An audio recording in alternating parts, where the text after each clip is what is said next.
Welcome back to This is Getting Old, Moving Towards an Age-Friendly World. I'm Dr. Melissa Batchelor, and I am a nurse practitioner, and I wear a lot of different hats in my work, including hosting this weekly podcast to bring you news and information on aging, caring for someone living with Alzheimer's disease, and a wide range of topics that I hope will help move us towards becoming an age-friendly world. Because when things are age-friendly, they're friendly for everyone. So if you like the podcast, the best way to help me grow and support the podcast is to like it, share it, and leave a review in whatever platform you've tuned in on today. Because no matter how old you are today, we are all aging, and these issues are going to become increasingly important. If you're a millennial, there are things that need to be in place when you reach the age of 65. So we have about 20 to 25 years to get these things in place to help you age with the support and choices that will help you, just like the people that are 65 today. Your likes, shares, and reviews help get the information out to help more people dealing with these issues. But right now, let's get going on this week's episode.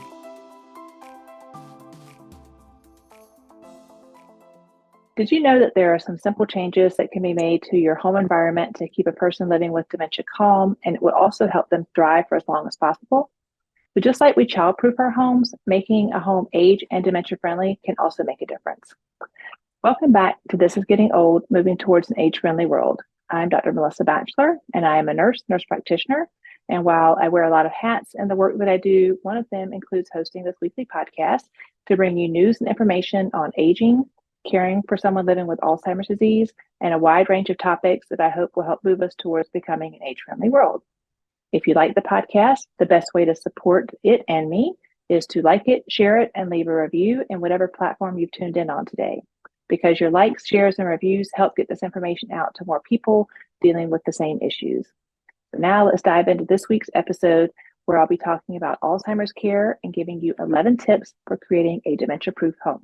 So dementia can impair a person's sense of balance, their depth perception, their judgment, and their problem-solving skills. And each of these challenges can increase your loved one's risk for getting hurt during daily activities or becoming more frustrated than they need to be. So one of the best things that you can do is to create a safe home environment and help them maintain their highest level of independence.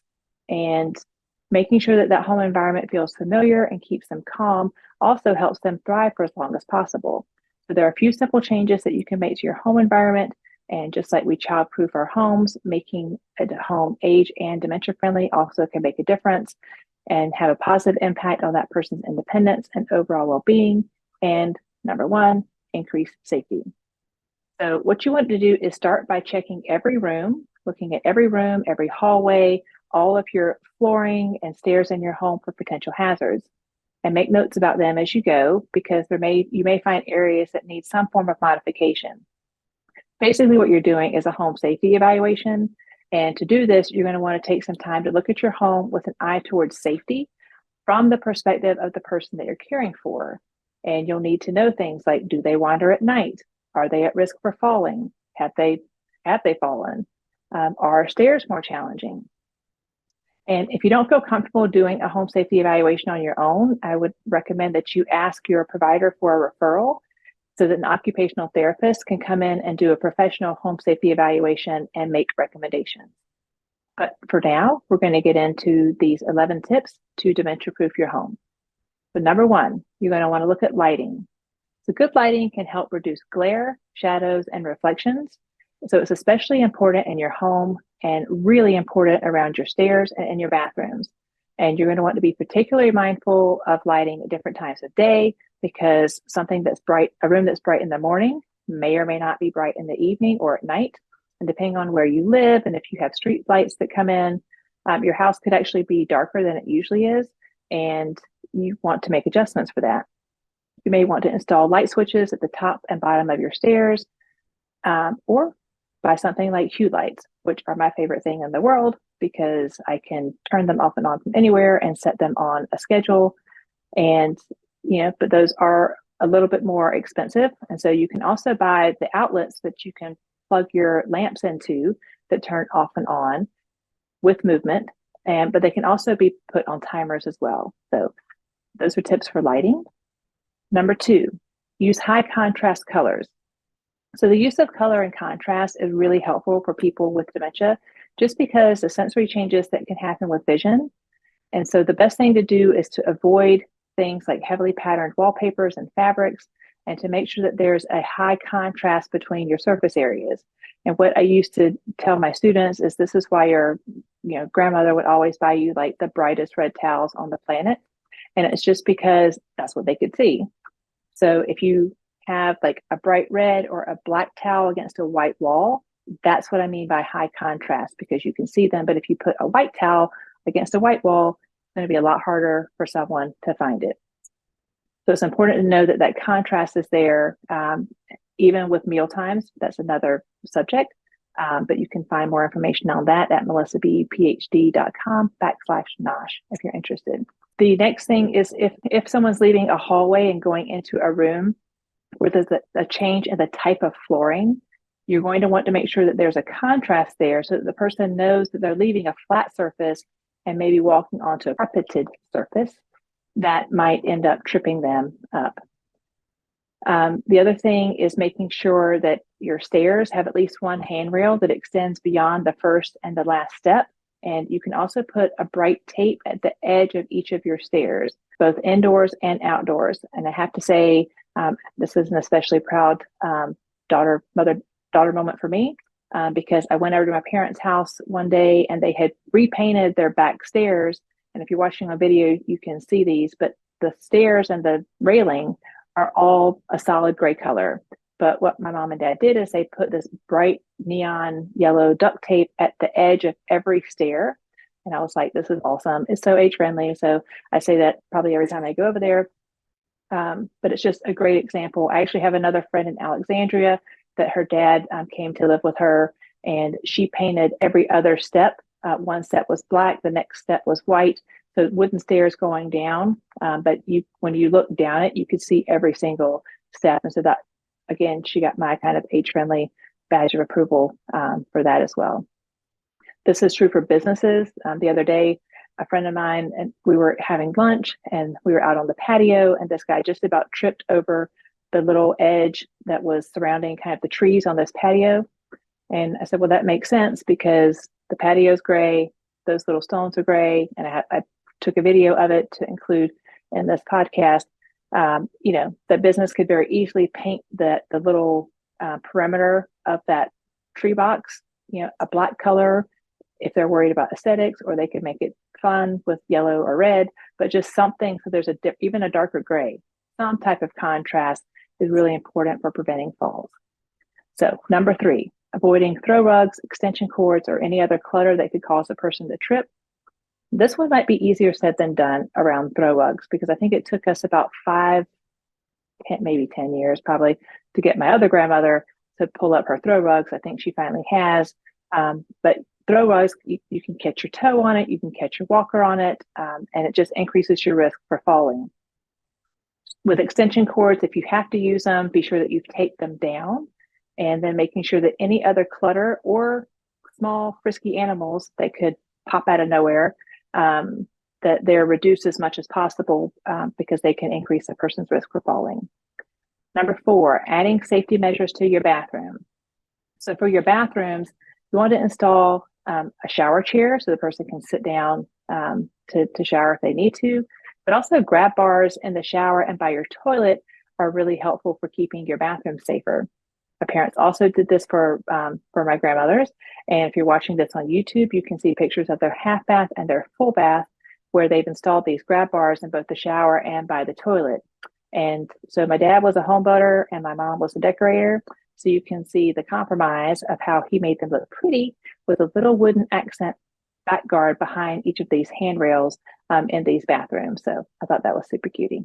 You can also put non-skid strips in the bathtub or your shower. This is actually really important, and not one of those sticky suction mats, because those are the worst, because you could trip on those just getting in them. It's like a throw rug in your bathtub, which is like a triple whammy.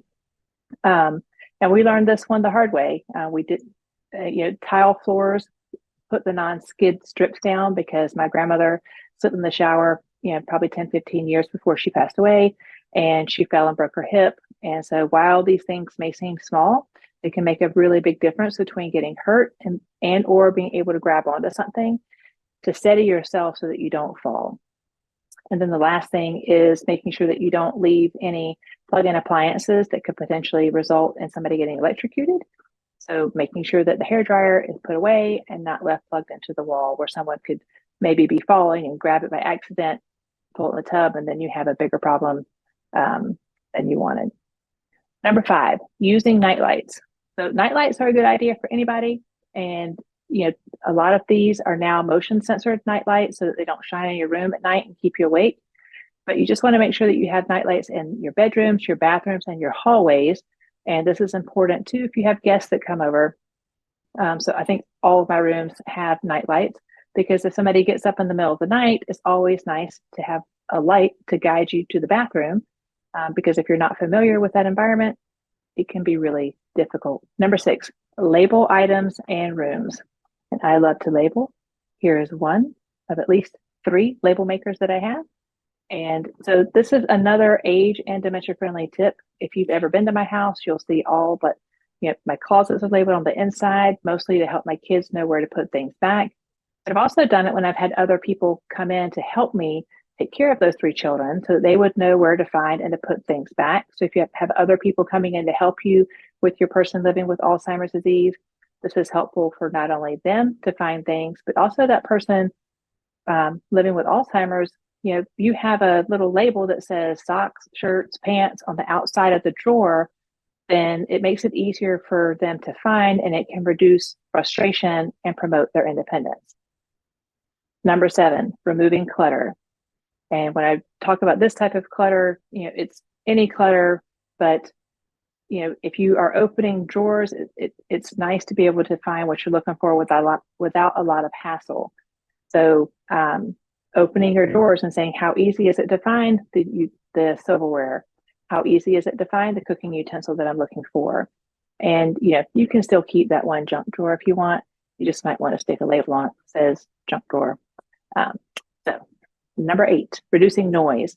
Reducing noise has a lot to do with making sure that there's not too many things going on at the same time between the television or radio, what's going on in the kitchen, or too many people visiting, especially at the holidays. Because if a person is used to a more quiet environment and all of a sudden the noise level ramps up, it can just make them feel really confused and agitated and can result in a behavioral issue. And it's really just because they're responding to their environment because they're overstimulated. And we would see this in the nursing homes, especially at shift change. Things would be great till about 2:30, and as soon as the next shift started coming in, the residents would start to, kind of be a little bit more vocal, and so we would need to move them further down the hallway to a little bit quieter environment, and that solved the problem. So sometimes thinking about what we've done as caregivers is important.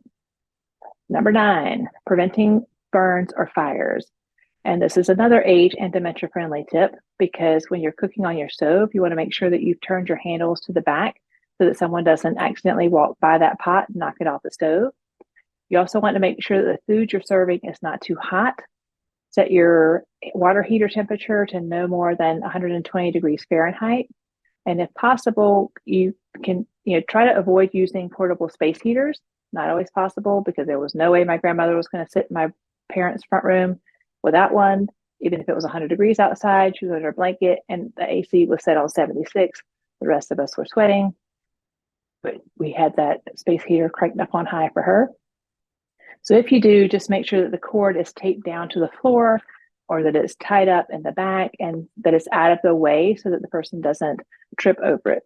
Number 10 is removing dangerous items. So if necessary, you may need to put locks on your cabinet that have things like medicines, alcohol, guns, any cleaning substance that could be toxic, any dangerous utensils or tools. And you can also remove the knobs from your stove or install a safety knob, you may need to disconnect the garbage disposal if you're not going to be at home for a certain period of time. And then finally, number 11, protecting your pools and spas. So if you do have a swimming pool or a hot tub at your home, just like if you had a toddler coming over to visit or that also lived with you, you're going to want to make sure that you have a fence installed with a locked gate, and consider getting a water sensor so that if someone falls into the water, there's an alarm or some way to alert you that somebody's in the water when they shouldn't be. So thank you for tuning in to this week's episode. If this episode hits home for you or you feel like you need more support, I just wanted to let you know that I'm in the process of updating my website, melissabphd.com. And hopefully by mid to late August of 2023, depending on when you're listening to this, I will have new information posted about how you can work with me directly, either one-on-one or you can join the caregiver group that I'm going to be coaching. In the meantime, feel free to visit the current version of my website and sign up for my newsletter. And you can follow me on social media to get the most up-to-date announcements of when the website is going to be ready. And these new support services will be open for you to sign up to work with me directly. And I'm really excited and looking forward to that. Don't forget to like, share, and leave a review of this podcast to help get the information out to more people who need it. And thank you so much for listening today. Thank you so much for listening to this week's episode. You can check out other episodes on this platform or visit my website at melissabphd.com. Thanks to listeners like you, in the first 18 months of This Is Getting Old, we have reached a ranking of top 10% globally, and I cannot tell you how much I appreciate your support in making that happen. I'm also really excited to let you know that you can now work with me directly, either one-on-one or you can join one of the groups that I coach. Particularly if you're an adult child dealing with an aging parent or a caregiver trying to manage the complexities of someone living with Alzheimer's disease. In the show notes, you can also find information about how to reach out and contact me directly, and I hope to work with each of you very soon as we discover and share more ways to make the world more age-friendly for everyone. My website also has information about how to contact me for speaking engagements, or if you have someone you'd like to recommend as a show guest for This Is Getting Old. If you have a product or service in the aging space that you would like to advertise and or sponsor an episode, there's more information about that on my website. And you can also find books and courses that I've developed and learn more about the products and services that I recommend.